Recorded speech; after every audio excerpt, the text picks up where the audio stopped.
She said he was just part of her past. But the night she left me alone at our high school reunion, I realized her past was sitting right across the room, and she was smiling at him like I didn't exist. Hey everyone, thanks for taking the time to read this. I'm not really sure how to start something like this, but I figure the only way to tell this story right is to start with a little background about who I am. My name's Rick Dalton. Back in high school, I wasn't exactly one of the popular kids. I was more of the quiet, bookish type, the kind of guy people called a nerd. I wore big wire-rimmed glasses, kept to myself mostly, and never really got much attention. Meanwhile, the girl who would later become my wife, Brooke Harper, was on the complete opposite end of the spectrum. She was the picture-perfect all-American girl. Head cheerleader, prom queen, homecoming queen, you name it, she owned it. Yeah, I know how it sounds. It's like something straight out of a teen drama, right? Back then, Brooke was dating Jason Knox. He was the captain of our football team and pretty much the golden boy of our school. Tall, charming, athletic. The kind of guy every guy wanted to be and every girl swooned over. Honestly, I always thought he was kind of a showboat, but I couldn't deny the guy had presence. Together, Brooke and Jason were the school's golden couple. Everyone knew about them. Even if I didn't know all the personal details, it was obvious they were serious during their junior and senior years. After graduation, life took us all in different directions. I went on to study at the University of Virginia. I stayed there through my MBA program, where I ended up forming a solid bond with one of my professors, Dr. Harold Whitman. He taught business finance and ended up becoming one of my biggest mentors, both academically and personally. When I finished school, I moved back to my hometown, Fairfield, and started working at a small firm. But in my downtime, I was tinkering with some software for a very specific market. To my surprise, it actually took off. Dr. Whitman kept tabs on what I was building, and eventually he encouraged me to take the leap and start my own company. With his help, I did just that. I set up a privately owned business and took the right steps to safeguard my assets. That software ended up doing better than I could have ever dreamed, and before long I found myself running a highly profitable company. About 3 years ago, I brought Dr. Whitman on board as a part-time consultant. Around that time, I was going through a bit of a personal overhaul too. I swapped out my old glasses for contacts, started working on my self-confidence. Things I'd learned through years of business study finally started clicking for me on a personal level. I realized I didn't have to let people walk all over me, that I could speak with confidence and carry myself with a little more authority. That's when the shy, nervous kid from high school really started to fade, and I stepped into myself as a businessman. About 4 months into launching my company, I went out to meet with a potential client. What I didn't expect was to walk through the door and come face to face with Brooke. She was working as a secretary for the president of the company. I knew who she was the moment I saw her, still stunning, maybe even more so than I remembered. It took her a second to place me, but once she did, her face lit up with recognition. We ended up chatting while I waited for my appointment. It was surreal seeing her after all those years. She looked incredible, carried herself with the same easy confidence I remembered, but there was something a little more grounded about her too. Before I left, we agreed we'd catch up sometime soon. At the moment, I didn't think too much of it. Even with the confidence I'd gained over the years, I still saw her as someone way out of my league. But things moved quickly. That casual plan to catch up turned into a dinner, then another. One evening we found ourselves out of town for a business conference, and we ended up booking into the same hotel. When we got to our rooms, Brooke surprised me. She suggested we freshen up before meeting again. I figured she just meant to change and get ready. But when I came out of the bathroom, there she was, standing in the doorway in a satin nightgown that stopped me in my tracks. I didn't know what to say. All I knew was that the girl I once thought would never even notice me had just turned my whole world upside down. She looked absolutely breathtaking that night. There was this natural glow about her, the kind of presence that could light up a room without even trying. And it wasn't just her looks, it was the warmth in her smile, the ease in her voice, the way she carried herself like she belonged exactly where she was. That night felt like one of those rare, golden moments you just know you'll never forget. It wasn't flashy or dramatic, but it meant something to both of us. That was the night we really stepped into something deeper, a bond that felt like more than just chemistry. It felt like the start of us for real. The next morning we were still riding that quiet high from the night before. There was a little hospitality suite set up for everyone to gather after breakfast and mingle before the reunion dinner. Brooke and I sat in our hotel room for a while talking about what to expect. I reminded her that 10 years changes people. Some settle down, others drift off in totally unexpected directions. She just laughed, brushing it off with that light-hearted charm she's always had. I know, she said. But I'm honestly excited to see everyone again. She rattled off a list of names, old friends and familiar faces she hoped would show up. But as she went down memory lane, something struck me. She hadn't mentioned Jason. Out of curiosity, I asked her, "Hey, you think Jason Knox will be there?" Her face didn't change much, but she paused for a second before shrugging. "Probably not. Who knows?" Later that evening, the hospitality room was buzzing with old classmates. People were laughing, reconnecting, telling the same stories for the 10th time like they were brand new. But somehow I ended up on my own again. Brooke was making her rounds and I just drifted. I flipped through a little booklet they'd put together, a makeshift yearbook for the reunion crowd, and noticed a few folks weren't pictured. Turned out, only the people who'd paid the event fee were included. Some had sent notes or messages if they couldn't make it, and I'll admit, I felt a bit relieved when I didn't see Jason's photo. When it was time for dinner, people started gathering in groups of 10 for each table. I was still kind of floating solo when Brooke came over and half laughing, half scolding said, "You really should be more sociable, Rick." That's when I realized she'd been hitting the drinks pretty hard. Her tone was playful, but her glass wasn't her first. I told her, "Sorry, but I wasn't exactly close with most of these people back then. That hasn't really changed." I guess the tension had been simmering for a bit because I let my frustration slip through. "Brooke," I said, trying not to raise my voice, "you left me before dinner, ignored me most of the night, and now you're out on the dance floor with someone else. Am I just background noise to you tonight?" She smiled, maybe out of guilt, maybe out of habit. "I'm sorry," she said. "I just haven't seen some of them in years." I nodded, trying to hide how much it stung. "I trust you," I told her. "Just, don't forget I'm here too." Right as she walked off, I ended up talking with Penny, a friend from way back. And just as I was wrapping up my conversation with her, another familiar face approached. Glenda, the second of a handful of old friends I hadn't seen in years. She gave me a warm hug and asked if I wanted to dance. We danced through a couple of songs, catching up on life, marriages, jobs, kids, all the stuff you cram into a few quick minutes on a dance floor. At the end of our dance, she looked at me half smiling and said, "Isn't it funny how life works out? You and Brooke, huh?" But the vibe started to shift not long after that. As I headed back toward the tables, Penny caught up with me. She looked concerned, her voice quiet but clear. "Rick, I don't know how to say this without it sounding bad, but Brooke's really been throwing back the drinks. And she's been jumping into these conversations that are, well, they're not the kindest when it comes to you." I blinked. "What do you mean?" "I've seen her like this before," Penny said carefully. "The only real trouble you two have ever had was when she got drunk. She gets mean, Rick. Not just loud, irrational. Unless you're just as drunk as she is, it's like talking to a whole different person." And in that moment, the warm glow of nostalgia I'd felt earlier started to fade. I knew exactly what she meant. I sat there, just simmering, my mind spiraling with everything that had been going on that night. The whole situation, it was grinding on me like a slow pressure building behind my eyes. I could feel it weighing down on my marriage, pressing into the space between me and Brooke. I didn't say much at first, just kept to myself and waited for Jason Knox to finally leave. When he did, I made my way over to Brooke. I wasn't in the mood to sit alone in some dim corner anymore. We talked a bit as the music played on. The dance floor buzzed with old friends swaying to classic songs. Penny and Glenda would occasionally slip away to dance with their husbands while Brooke and I stood off to the side, trying to pick up where we left off in the conversation. I casually mentioned that I hadn't expected Jason to show up. Brooke had been so sure he wouldn't. That's when Penny, standing nearby, gasped. I turned to her. What is it? Didn't you see the last reunion mailing?" she asked. I shook my head, confused. There was a list of everyone who RSVP'd. Jason's name was on it. Said he was coming, but apparently he never paid the reunion or banquet fees, so we all just assumed he'd flaked out. Guess we all underestimated him. Before I had time to make sense of it, the mood in the room shifted. A crowd was forming near the center of the dance floor. People had started chanting, egging someone on like we were back in high school again. Just like that, I saw Jason dancing with Brooke, pulling her a little too close, spinning her like he was trying to make a point. The crowd loved it. They clapped, hooted, laughed. Without thinking, I moved toward him. I don't know what I was going to do. Talk to him? Pull her away? Doesn't matter. Two of his buddies stepped in, blocking me before I got too close. The music stopped.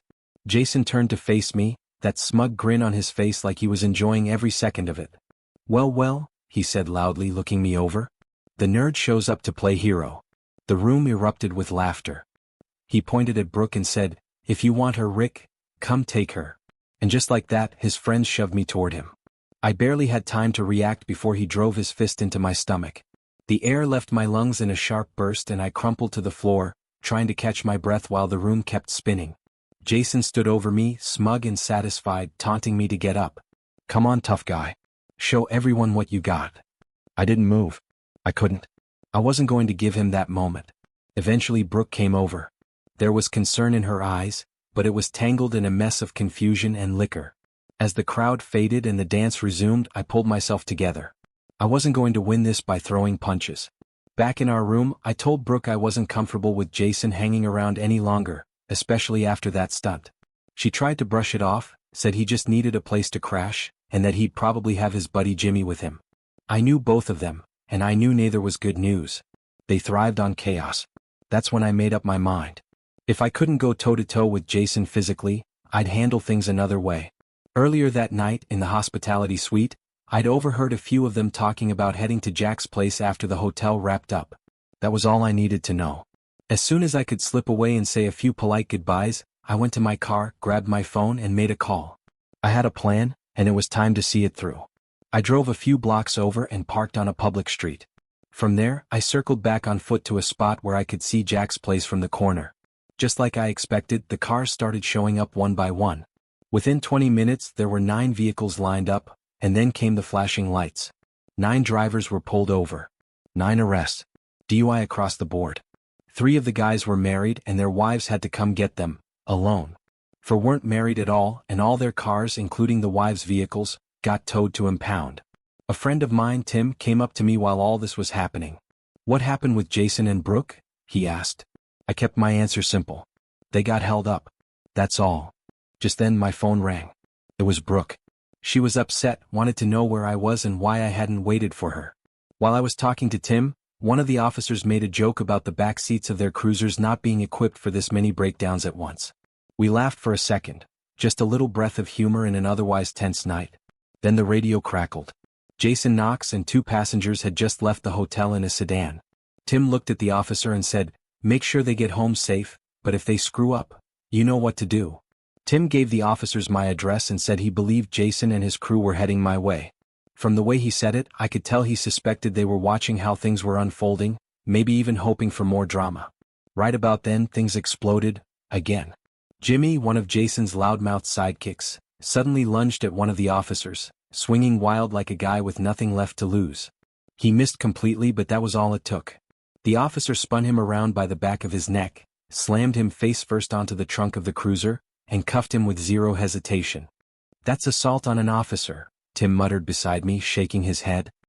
"He's about to find out what a real mistake feels like." While that unfolded, the second officer had already secured Jason in the back of his cruiser. He turned his attention to Brooke, who was clearly still in no shape to be making sense of anything. After a short exchange and a few choice words from her that weren't exactly polite, he figured out this was her residence and walked her up to the front door. I opened it and stood aside. She brushed past me, barely acknowledging I was there. Within a few minutes, she collapsed on our bed and passed out cold. No conversation. No apologies. Just gone to the world. I didn't follow her. I walked straight to the couch and lay down. My thoughts were buzzing, but my body was too tired to care. I managed to steal a few short naps as the hours crawled toward morning. I didn't cry. I didn't rage. I just stared at the ceiling, wondering how the woman I thought I knew had turned into a stranger right in front of me. Sometime before sunrise, I got up, quietly walked into the bedroom and grabbed her purse and checkbook. I took out most of the cash she had and canceled our joint credit cards. Thankfully, I'd listened to good advice early on. I kept most of my money in separate accounts, most of them offshore, completely inaccessible to anyone but me. Only a small portion of our funds sat in shared domestic accounts, for groceries, gas, things like that. The rest? Locked down tight. Around noon, Brooke finally woke up. She looked rough, hungover, confused, and defensive all at once. I didn't say much. I just handed her a glass of water and let her sit in silence. Later I found out what happened with Jason. Since he'd borrowed a rental car, he was held accountable for every bit of damage, including the new tires it needed after the chaos. The rental company charged him for an extra day while the car was out of service, plus the cost of the tires. Then the judge hit him with a $500 DUI fine and yanked his license for 6 months. The kicker? He didn't have a ride home. The guy had hitchhiked into town just to make a scene. In the end, he had to use whatever emergency savings he had left to buy a bus ticket back. By the time it was all said and done, he was flat broke. Couldn't have happened to a more deserving guy. Jimmy was released a day later, but the damage was done. And in my mind, so was any illusion I had left about Brooke's old friends. We were sitting at the kitchen table later that night when I tried to talk to her. Really talk to her. I told her straight out, I'm not saying I know for sure what Jason and his friends are mixed up in, but I'm not taking chances anymore. The way they act. The way you were acting Saturday night? It was reckless. And when people act reckless, they're often carrying more than just bad energy. She looked at me shocked. Jason and my friends aren't involved in anything shady. How can you even say that? She snapped. I leaned forward, steady but calm. Brooke, when you surround yourself with people who act carelessly, who drink too much, who fight, who goad others into humiliating situations, don't be surprised when the consequences get real. I'm telling you right now, you need to get checked out. For both our sakes. And it's going to be our doctor who does it. I'm not leaving this up to chance. She pulled away, her eyes flashing with guilt, or maybe just indignation. I don't even know what happened that night, she whispered. I thought I'd grown out of all that, left it behind after high school. But I don't know. Saturday brought it all back. I wasn't ready. And once the drinking started, I cut in before she could finish. My voice was low but firm. Let me ask you 3 things and I want straight answers. Why did you ignore me when I tried to stop things early in the evening? You weren't that drunk then. Second, why did you stand by and let your friends humiliate me right there on that dance floor? And most important, why did you lie to me about Jason coming to the reunion? She opened her mouth, but for a long second nothing came out. And then she said something I never expected. Something that shattered whatever scraps of trust one still had left. What she said hit me like a brick to the chest. And before she could finish, I already knew. I cut her off sharply, couldn't help it. My voice came out louder than I intended, but I didn't back down. Stop calling me honey. Don't. Not right now. I stared at her, searching for something in her eyes that might make sense of it all. I can't believe you just said that, I said slowly. Just answer me straight. How long has there been something going on between you and Jason? Has anything happened since we got married? She froze, eyes wide, and then gasped like the question had pulled the air right out of her. After a moment of silence that felt like an eternity, she finally whispered, "It was the first time, since high school." The room went quiet. I just sat there, staring ahead, trying to process what I just heard. My stomach turned at the thought of it. It wasn't just betrayal, it was the realization that someone I'd let into every part of my life had been hiding something this big. Something this ugly. She didn't say another word for a long while. Just kept her eyes fixed on the floor, avoiding mine. Eventually I spoke. My voice was tired, drained. "Brooke, I want to try to work through this. I really do. But I can't promise we'll get through it. And I'm telling you right now, until trust is rebuilt, we are not going forward with having kids. That's off the table." She nodded slowly and I could tell the weight of it was sinking in. She was starting to realize just how deep this wound went, and that it wasn't something a few apologies were going to fix. Over the next few weeks, we had tough, sometimes painful conversations.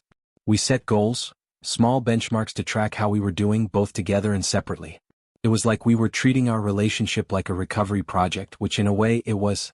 There were setbacks, awkward silences, and moments where we nearly fell apart. But there was also a bit of progress, gradual, fragile, but real. One thing I didn't expect, but that helped me heal a little, was how she started doing small things without me prompting. About a month after that night, she took her parents out for dinner, just the 3 of them.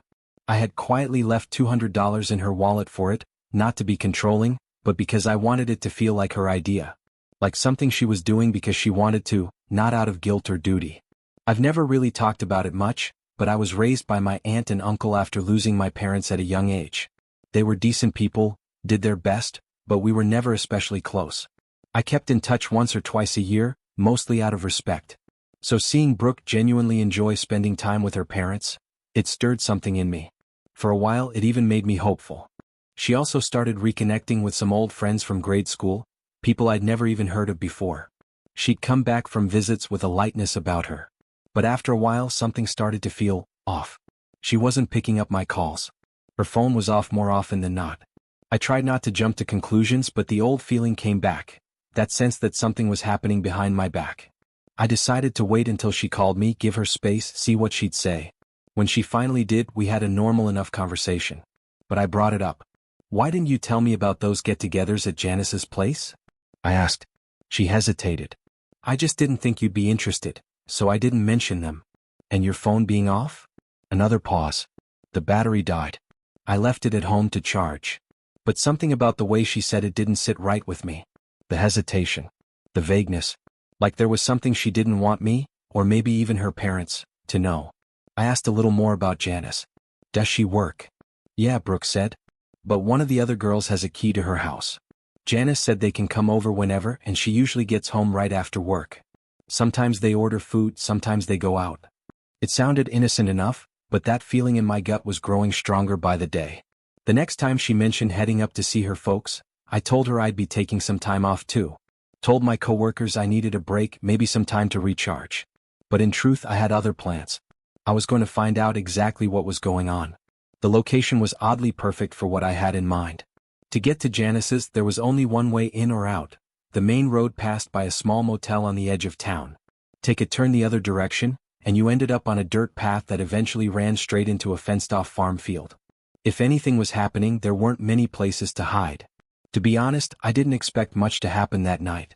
And for the most part, I was right. After dinner, Brooke got in her car and headed out. I followed a safe distance behind, trying not to make it obvious. She stopped briefly at a drugstore, nothing unusual, then drove straight back to her parents' house. Around 9 p.m. like clockwork she called me. Just checking in, she said. I kept my voice steady, casual. Yeah, I'm good. Being out here alone's a little dull, but it was a decent day. She told me she missed me. Her voice was soft, a little too measured, like she was trying to sound more cheerful than she really felt. Something about it felt rehearsed. After the call, I grabbed a bag of chips and a bottle of iced tea, then made my way back to the edge of the farm near Janice's place. I had a small spot in the thicket where I could sit low and stay out of sight. There weren't any new cars in the driveway. No lights flickering in the windows. Nothing that hinted at a house full of women catching up like she'd said. I sat there chewing on stale chips, watching the stillness of the house. Around 9 o'clock, right on cue, my phone rang again. Brooke. Another nightly check-in. Same quiet background. No music. No laughter. No chit-chat that you'd expect from a group of friends hanging out together. She said she was still at Janice's having a good time. But I hadn't seen a single car pull up. No one had approached that house since Brooke returned from the drugstore. If her friends were there, they either all got dropped off at once without me seeing, or something else was going on. The next morning, I decided to be a little more deliberate.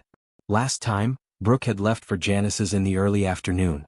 So this time, I found a shaded spot near the edge of the woods around 3:30 p.m., set up a folding chair I brought with me and settled in for a quiet stakeout. The weather was perfect, sunny, calm, and I had a better supper packed this time along with a novel to help pass the hours. Just before 6 o'clock, I saw a familiar car pull in, a silver Camry. A woman stepped out and started rummaging around in the back seat. Curious, I crept closer for a better look when she went inside. That's when I saw the registration sitting in the glove box. The name on it made my stomach turn, Baldwin Snipes. Jason. Buster. Whatever he was calling himself now, it didn't matter. He was here. And if his car was here, then so was he. Which meant one thing. Brooke was back in contact with him. The blood drained from my face. My hands trembled as I stood there, staring at the registration card.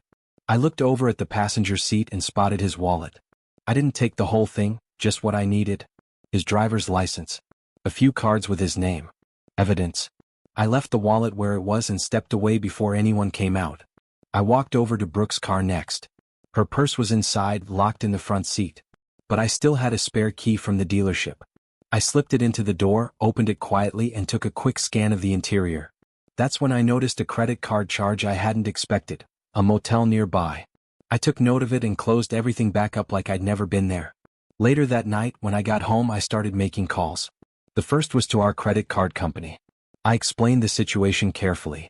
I told them Brooke was out of town and that the card had been left behind in her car, which, conveniently, had been parked in our locked garage. I reported the motel charge as fraudulent. They took me seriously. I didn't mention the $200 cash advance, she could deal with that herself. Finally, I made an anonymous call to the local police. Gave them enough to raise flags without tying it back to me. Told them they might want to keep an eye on Janice's place, or at least the activity coming and going from it. It wasn't justice and it didn't make me feel whole. But it did give me a flicker of control. A moment of clarity in all the chaos. And sometimes, when you've been lied to for long enough, even a small dose of the truth feels like something worth holding on to. I sat by the window that night, staring out into the quiet dark, my stomach twisted in knots. The kind of sick that comes not from food or flu, but from a heart that's had just about enough. I kept thinking about everything that had led us here. All the signs I missed. All the times I let things slide when deep down I knew better. As expected, the 9 p.m. call never came. Instead of stewing, I left Brooke a simple message. Nothing harsh, just a few words saying I was worried, that I hoped she was okay. I didn't expect much back, but I wanted it on record that I tried. Then around 10 o'clock I spotted a car leaving her parents' place. Her father was driving, though I couldn't make out if her mom was in the passenger seat. Something about the way they moved, slow, deliberate, made me uneasy. On a hunch I called her mom. I wasn't trying to pry, I just hoped she might help make sense of things. But she dodged the questions, said Brooke had a hard night, and that she'd be heading home sometime in the afternoon. I still had loose ends to tie up, so I packed up my things and went to check out of the motel. It was close to midnight. I had my hand on the car door when another vehicle pulled into the lot. It was her parents again. They stopped behind Brooke's car. Her mom, who I hadn't seen earlier, stepped out, looking exhausted. I could hear Brooke crying from the back seat, loud enough that it stopped me in my tracks. Her dad didn't sound much better. His voice raised, sharp, and full of frustration. They didn't linger. Both cars turned around and headed home. I followed slowly, giving them space, thinking about all the pieces of this puzzle that finally seemed to be falling into place. I knew then what I had to do. When they got back, I gave it a little time before calling her parents' house. Her mom answered. "Mrs. Harper," I said carefully, trying to stay calm. "Brooke was supposed to be heading home tonight, not staying. Please go in and tell her that I know exactly what's going on, and it's in her best interest to pick up the phone right now." There was a pause, and then her mom replied softly, "Rick, please, be patient. She's okay, but she had a rough night." I'm not at liberty to say more than that. I took a breath, then added, "Just so you're aware, I'm not going to be quiet about this anymore. I've handled my business, and I've already made arrangements for what's coming. I pay myself a salary of $2,500 a month. Once the divorce is final, she can expect to receive, at most, $111 a month in alimony. And to be honest, I'll fight to lower that number. I'm not funding her escape from responsibility. She can keep the car," I added, "but she'll need to cover the $525 monthly payment from now on. 34 payments left. I won't be making another one." That's when her tone changed. Her voice hardened. She started swearing at me, full of rage, but I didn't flinch. When I brought up the alimony again, she shouted that I was heartless. That I'd never loved her. That was the moment something in me finally snapped. I've never spoken to anyone the way I did that night. But listening to her, the way she dismissed the pain she caused, not just to me but to her parents too, something inside me just gave out. For a second I didn't feel heartbreak. I felt relief. And when I hung up the phone, I knew with certainty, I couldn't live with someone who had grown so wrapped up in herself that she couldn't see the damage she was leaving behind. That was 5 years ago. Looking back now, I realize something important. No amount of business success can shield you from personal pain. I've doubled the size of my company since then, and if things go the way I've planned, I'll double it again within 5 more. But that heartbreak, it still lingers, just quieter now. There was one final piece I learned in those last days. Turns out, the night I sat outside watching, nothing happened. But the next night? Brooke had rented a motel room for herself and Jason. Only he didn't make it, he was still in jail. So she spent 2 nights with Janice instead. When her father found out, he threw her out. And just a couple days later she came crawling home, Jason in tow. But by that point I was already gone. I'd moved out, signed a lease on an apartment, and started packing away the last traces of a life I no longer recognized as mine. After everything that had happened, I knew I needed space. Real space. So I booked 2 weeks off work and disappeared to Aruba. No fanfare. No forwarding address. Just me, the ocean, and silence. I didn't want to be found, and I made sure I couldn't be. I knew Jason's sudden involvement wasn't random. The only reason he came back into Brooke's life was because of me, because she brought him. Whatever fantasy she'd been chasing, he'd just been the final thread pulling it all loose. During that time, something unexpected happened. Brooke's father reached out. He called and left a message while I was gone, then tried again a few days later. When we finally connected, he spoke with a quiet weight in his voice. There was no defending what Brooke had done. Instead, he just apologized. For how things turned out. For not stepping in sooner. He said he appreciated the efforts I had made to help her through the years, and that it broke his heart when he found out what had happened between us. Then he shared something I didn't expect. He told me he'd noticed Brooke drifting in the wrong direction as early as her sophomore year. As she got older, she grew more popular, too popular for her own good, and unfortunately she gravitated toward a group of people who didn't have her best interests in mind. Her father admitted that he had tried, quietly, to steer her away from them. But like a lot of teenagers, she thought she knew better. And she paid the price for that pride later. Even now, all these years later, he and I still talk every so often, just brief conversations a couple of times a year. I don't visit anymore, not with Brooke still living there. But yesterday he called again. Said he'd be in town soon and asked if we could meet. "I'd just like to clear the air," he said. "I think there are some things you deserve to know. I'm not sure if I'm ready for that conversation. Part of me wants to keep the door shut. But another part, the part that still wonders about a few loose ends, thinks it might be time to hear the rest of the story. I guess we'll see." This past week has been filled with a strange kind of reflection. It started with a quiet talk and ended with something I never expected, something I hadn't even realized I wanted. Her name's Penny. She was someone who'd always been around, one of those kind souls you never think twice about until suddenly you do. We started spending more time together, cautiously at first. I was guarded. So was she. But there was something there, an ease between us I hadn't felt in a long time. After a few months we grew closer. I met her 2 kids, a boy and a girl 4 and 6, and I'll admit I was nervous. But we clicked. Not like lightning in a bottle movie magic. Just simple, steady connection. Penny told me one day that her children needed a strong presence in their lives, someone they could look up to. She wasn't trying to pressure me. She was just being honest. And truthfully, I needed someone to believe in me again too. By the 3rd month, it was clear to both of us where this was headed. Despite her initial hesitations, that Saturday morning I looked across the kitchen and saw it in her eyes. Peace. Stability. A flicker of something that felt like home. I don't know what the future holds. I still carry the scars from my marriage and I'm sure I always will. But I've learned that survival isn't about forgetting. It's about finding new ground to stand on. And maybe, just maybe, I found mine.